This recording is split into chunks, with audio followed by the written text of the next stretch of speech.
whose stock jumped the most when you look at offensive linemen here on Friday, Ryan? I'm going to go with Trevor Penning. And BMAC has made this clear throughout the draft process that he loves guys who play angry. And this dude out of Northern Iowa plays angry. He ran a 4.89 today. He's 6'7" and change. And he was at the Senior Bowl body slamming 260-pound defensive ends to the point during practice, BMAC, that the coaching staff had to tell him to quit doing it. He was going to get someone hurt. But he told us on HQ a few days ago that, look, he was there to prove a point, that FCS does not equal a lesser football. And he played that way during the season when they played the FBS programs at Iowa State to open the year. He played that way the Senior Bowl, and he came here and competed by busting out that 4.89. Again, does it mean that he's going to be a Hall of Famer? No, but it just shows that he's willing to compete, and he has the athleticism to play at the next level. BMAC, who took top billing in your eyes?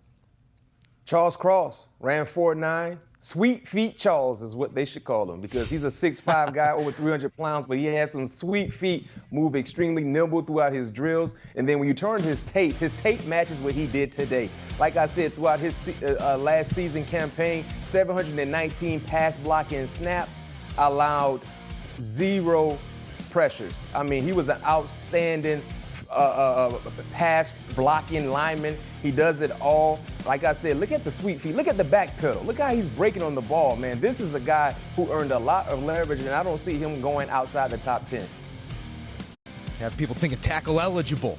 We shall see, again, how it all plays out. Let's pivot to running backs here.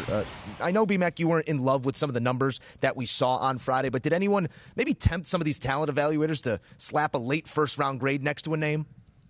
Oh, I won't say that. I think the two lead dogs at the running back class, in this running back class, is Hall and Walker. I think Walker probably would be the first guy to come off the board based on what he did today, along with his film. I think Hall would probably be the second guy. But to go as far as saying I see a running back going in the first round, I'm not quite ready to say that.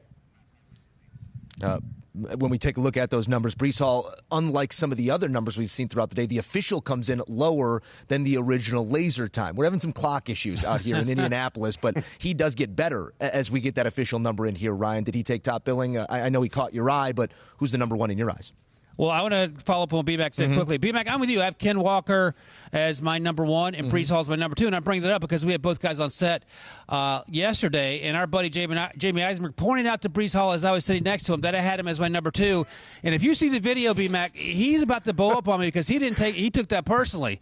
And I said, look, man, I'm just doing my job. And then I scooted a little farther away. But he was angry, and he plays angry, and that was sort of fun to see. But I like Ken Hall a little better. But the guy I'm going with tonight is the guy who finished dead last, Joe, in the 40 times among all the running backs. Kyron Williams out of Notre Dame, 4.65 was the official time. I don't care that he ran a 4.65. 4.65 is not slow for running backs. Le'Veon Bell ran in the 4.6s when he was coming out of Michigan State. And what I love about Kyron Williams is that he will block you. He's the Ike Ekwonu, BMAC, of these running backs when it comes to blocking. He loves it. He embraces it. And he loves it to the point that he made it clear to us that, look, he said, I'm not just a third down back. And I said, I know that because I've seen you play.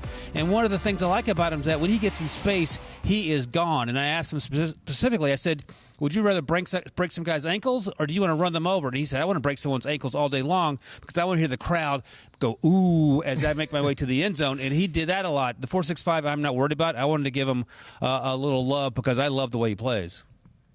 Well, the guy I'm going to highlight when it comes to impressing tonight at the Combine is Zamir White from UGA.